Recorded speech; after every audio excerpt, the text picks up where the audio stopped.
I really wanted this Jesus to be our Messiah, the promised Savior of God's chosen people. God knows we needed one, and needed one badly.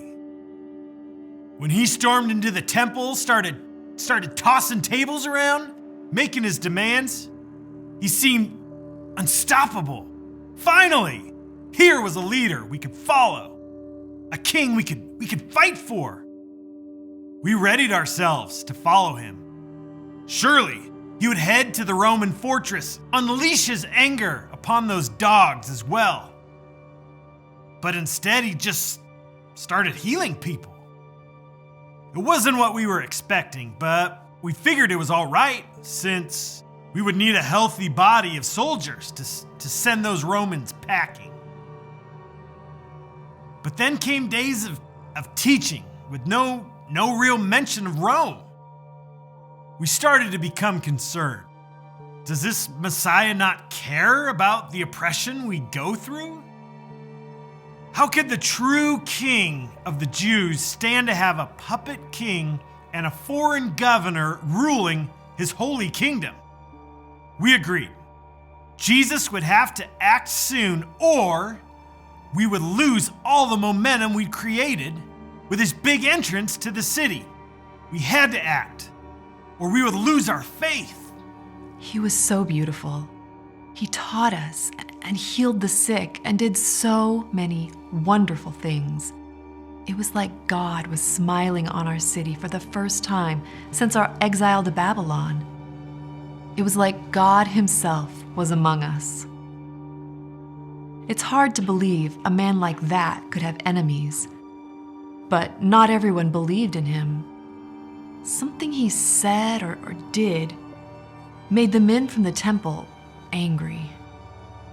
It seemed that Jesus was teaching about a different kind of faith, one that had less to do with sacrifices and rituals, and more to do with looking after the little guys, orphans, widows, outcasts, people like that. Plus, he turned the temple upside down, almost literally, I heard. That would have made the temple leaders angry, no matter what he said.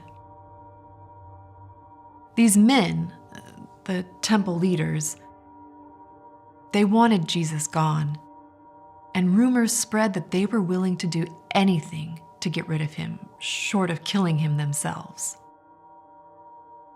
They went around to many houses, especially those of influential families, banging on doors and drumming up support.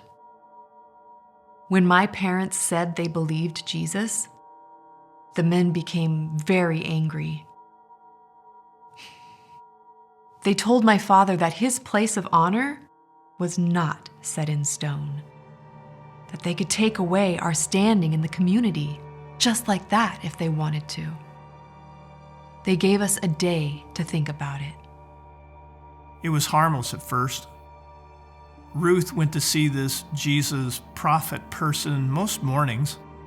When she came back, she couldn't stop talking about the amazing things he did, the amazing things he said, and how he filled her with hope and joy and happiness like she had never known. I tried to listen patiently, but inside something was rubbing me the wrong way. Shouldn't she be saying these things about her future husband? Even so, I didn't have the heart to rain on her parade. Besides, my own trade business was taking off, and if I were honest, it was taking up hours that probably belonged to her anyway. So I told her that I was happy for her. Happy wife and all that, you know. But soon, Ruth stopped visiting my shop at all, even on the days we had specifically set aside to plan our upcoming wedding. After being stood up for the third time in as many days, I went looking for her. Sure enough, I found her in the temple at the feet of this rabbi, hanging on every word. Sure, the guy had good things to say and he seemed likable enough, But Ruth was my betrothed. She belonged to me, not to this peasant preacher. Enough was enough. She had to choose, Jesus or me. And as I walked away, I asked myself, who is this man? Who is this man? Who is this man?